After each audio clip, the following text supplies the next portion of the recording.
मित्रों नमस्कार। मैं हूं राकेश कुमार। आप देख रहे हैं माता विमत। मित्रों, के पाठक पटना लौट आए हैं। वो छुट्टी पर है 3 जून से 30 जून तक। लेकिन के पाठक हैं तो खबरें होंगी, के पाठक हैं तो कयास लगाए जाएंगे, के पाठक हैं तो चर्चा का विषय होगा। और वही हुआ। जैसे ही वो पटना आए उसके बाद तमाम टीवी चैनल से लेकर सोशल मीडिया तक तरह तरह की बातें आने लगी। किसी ने कहा कि के पाठक वीआरएस ले लेंगे, किसी ने कहा कि के पाठक शिक्षा विभाग में आना चाहते हैं। उन्होंने टीवी चैनल की मैं बात कर रहा हूँ, उन्होंने पदाधिकारियों से बात की है। 2 दिन पूर्व वो लौट आए हैं। इसका मतलब है कि वो शिक्षा विभाग में लौटना चाहते हैं। और उसके जो तथ्य बताए जा रहे हैं वो इतने आधारहीन हैं कि ये सोचकर आश्चर्य होता है कि एक पत्रकार ऐसे कैसे बोल सकता है। अब देखिए कि के पाठक छुट्टी पर गए थे 3 से 30 तक। छुट्टी का कारण कुछ तो अनऑफिशियली जो बताया गया वो ये था कि कुछ मेडिकल प्रॉब्लम था, स्वास्थ्य संबंधी परेशानियां थी। दूसरी बात, आपको याद होगा गर्मी की छुट्टी को लेकर तमाम तरह का विवाद चल रहा था। गर्मी में भी उन्होंने छुट्टी तो पहले कर ही दी और उसमें भी शिक्षकों को छुट्टी नहीं दी। फिर स्कूल खुला और तब भीषण गर्मी थी। उसको लेकर कई शिक्षक बीमार हुए, कई लोगों की मौत हुई, छात्रों को परेशानी होने लगी। और यह जब विवाद बहुत बढ़ गया तो मुख्यमंत्री ने हस्तक्षेप किया और उन्होंने कहा कि ये गर्मी को देखते हुए छुट्टी कर दी जाए। छुट्टी करने की बात हो गई। लेकिन फिर जब मुख्यमंत्री के सचिव ने, प्रधान सचिव ने छुट्टी की बात की तो फिर एसीएस के पाठक ने छुट्टी दी, लेकिन छात्रों की, शिक्षकों की नहीं। फिर इस पर लेकर बवाल हुआ और उस बवेला के बाद मुख्यमंत्री ने, जैसा बताते हैं, कि के पाठक को बुलाया और उनको कहा कि अब ये सब नहीं चलेगा, ये सब बंद कर दीजिए। और चुनाव का समय था, उन्होंने कहा कि जैसे ही चुनाव आचार संहिता समाप्त होता है सारे चीजों को दुरुस्त कीजिए, टाइम टेबल सही कीजिए, ये सारी बातें हुई। और उसके बाद कहते हैं कि के पाठक छुट्टी पर चले। वो छुट्टी पर गए और उनका प्रभार, जब छुट्टी पर नहीं है, बहुत बड़ा पद है तो काम के लिए कोई पदाधिकारी तो चाहिए, तो तत्काल प्रभाव से उसका प्रभार मुख्यमंत्री के सचिव डॉक्टर एस सिद्धार्थ उनको दे दिया गया। लेकिन इसी छुट्टी के दौरान ही ट्रांसफर पोस्टिंग हुआ बड़े स्तर पर और उसमें के पाठक का ट्रांसफर शिक्षा विभाग से कर दिया गया राजस्व एवं भूमि सुधार विभाग में। भूमि सुधार विभाग में एसीएस के पद पर के पाठक चले गए और एस सिद्धार्थ, जो के पाठक की जगह अपर मुख्य सचिव शिक्षा विभाग के प्रभार में थे, उनको यहाँ पदस्थापित कर दिया गया, ट्रांसफर कर दिया गया। हालांकि वो मुख्यमंत्री के मुख्य सचिव भी हैं, लेकिन यहाँ अपर मुख्य सचिव के रूप में उनकी पदस्थापना हो गई।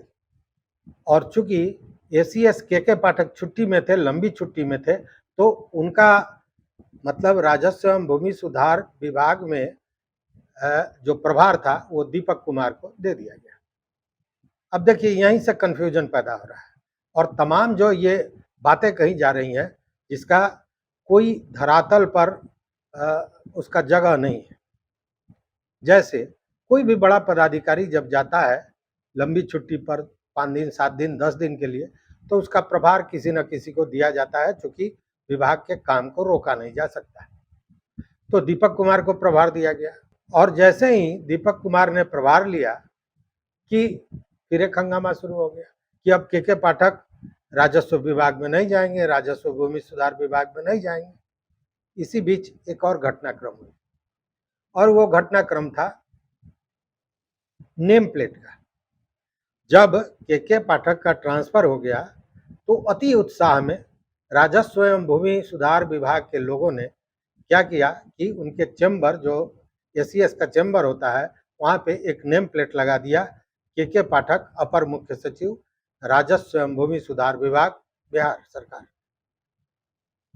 ये जैसे ही लगा कि मीडिया पर वो फोटो लगा लगा कर तमाम तरह का न्यूज आने लगा कि अब शिक्षा विभाग में नहीं लौटेंगे और तमाम तरह की बातें, ये बातें पहुंची के पाठक तक और के पाठक ने बजाबता दूरभाष पर कहा कि उसे तत्क्षण हटाया जाए और फिर उसे हटा लिया गया। अब ये जो हटाया गया, इसके बाद से तमाम तरह के कयास शुरू हो गए। किसी ने कहा कि वो शिक्षा विभाग में ही रहेंगे, वो लौट के आएंगे, इसीलिए उन्होंने हटवा दिया। किसी ने कहा कि राजस्व एवं भूमि सुधार विभाग में नहीं जाएंगे। किसी ने कहा कि अब वो VRS ले लेंगे। अब ये नई बात अभी सुने हैं कि वो VRS ले लेंगे। लेकिन नियम क्या है, इस पर किसी ने ध्यान नहीं दिया। हालांकि मैंने पहले वीडियो में भी ये बात बताई, अगर आपकी पदस्थापना कहीं हो जाती है और आप लंबे छुट्टी में हैं या आपने योगदान नहीं दिया है, तो जब तक आप योगदान नहीं देते हैं तब तक आप उस पद पर नहीं हैं। पदस्थापना आपकी हो गई है, लेकिन जब योगदान दीजिएगा तब ना उस पद के अधिकारी बनिएगा आप, और जब आप अधिकारी बनिएगा तब आपका नेम प्लेट लगेगा। तरीका यही है और नियम भी यही है। तो के पाठक तो छुट्टी पर थे और उनका नेम प्लेट लग गया, उन्होंने योगदान भी नहीं दिया था। और आप जानते हैं कि के पाठक सब करते हैं लेकिन नियम के विरुद्ध कुछ नहीं करते, और नियम यह नहीं कहता है, इसलिए के पाठक ने नेम प्लेट हटवा दिया और इसी को लेकर यह तमाम तरह के विवाद शुरू हो गए। दूसरा शुरू हो गया, दीपक कुमार उनके प्रभार में आए तो हुआ कि अब वो नहीं आएंगे क्योंकि दीपक कुमार ने प्रभार ले लिया। अरे भैया, वो पद खाली रहेगा। भूमि राजस्व विभाग बहुत बड़ा विभाग है, बहुत महत्वपूर्ण विभाग है, तो वो पद खाली तो नहीं रहेगा। वो काम तो किसी न किसी को करना है और ये छुट्टी में है तो तत्काल प्रभाव से ये प्रभार दिया जाता है और इसी को लेकर यह तमाम चर्चाएं चल रही हैं। लेकिन सच्चाई क्या है, भविष्य के गर्त में क्या है, ये तो कोई नहीं जानता है। लेकिन इन सारे चीजों के विश्लेषण के बाद मुझे पूरी तरह उम्मीद है कि के पाठक राजस्व एवं भूमि सुधार विभाग के अपर मुख्य सचिव रहेंगे। वो पदभार ग्रहण, वो योगदान देंगे और अपर मुख्य सचिव ही रहेंगे राजस्व एवं भूमि सुधार विभाग में। क्यों रहेंगे, उसके पीछे कारण है। क्योंकि आपको याद होगा कि शिक्षा विभाग में भी बहुत सी ऐसी बातें हुई जिसका विरोध नीतीश कुमार ने भी किया, लेकिन के पाठक उसको माने नहीं। तो तमाम तरह की बातें उस समय उठने लगी कि क्या, अच्छा, राज्यपाल की भी बात उन्होंने कई बार नहीं मानी थी, तो हुआ कि क्या राज्यपाल से बड़ा कोई पदाधिकारी हो गया, कोई मुख्यमंत्री से बड़ा पदाधिकारी हो सकता है। ये तमाम तरह की बातें चल रही थी, लेकिन सच्चाई यह है कि ये सारी चीजें मुख्यमंत्री के इशारे पर हो रहा था और ये चीज अब स्पष्ट पूरी तरह हो गया जबकि टाइम टेबल को नए ACS मतलब एस सिद्धार्थ ने जब टाइम टेबल दिया है 1 जुलाई से, वो 9 बजे से 4:30 बजे तक दिया है,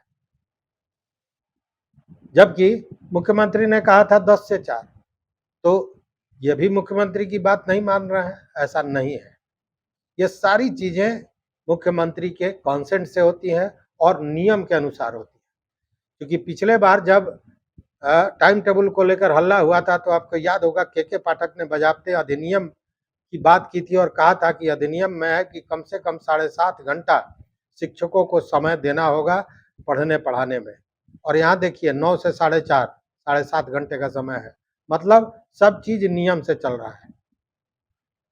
और शिक्षा विभाग को पटरी पर लाने के बाद सबसे जो विवादित विभाग है और वो विभाग जिससे लगभग हर किसी का नाता है, वो है राजस्व एवं भूमि सुधार विभाग।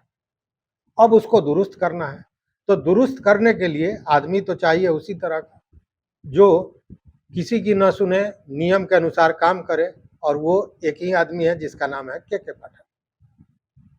के पाठक चाहते भी माने जाते हैं नीतीश कुमार के, तो नीतीश कुमार ने के पाठक को राजस्व एवं भूमि सुधार विभाग में भेजा है और पूरी रणनीति के साथ भेजा है, पूरा सोच समझ कर भेजा है।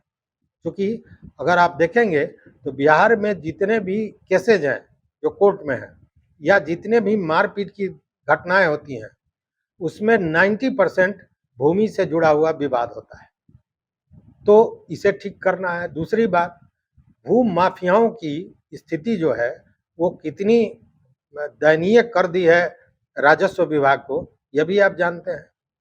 भू भू माफियाओं के उंगली के इशारे पर राजस्व विभाग चलता रहा है, तो उसको कहीं ना कहीं पटरी पर लाना है, और इसी के लिए के पाठक को लाया गया है।